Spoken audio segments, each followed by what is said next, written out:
Hey everyone, this is PurisanEffects, and today we're reacting to Klasky Csupo effects.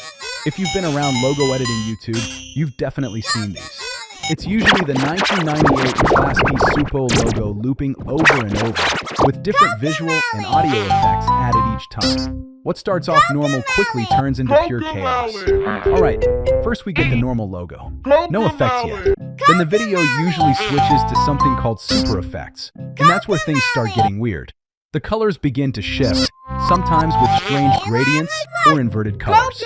You'll often see TV-style filters that make the logo look broken or distorted. The audio gets pitched down, sped up, or slowed, and it already starts to feel unsettling. Now we're getting into the heavy effects. The logo gets mirrored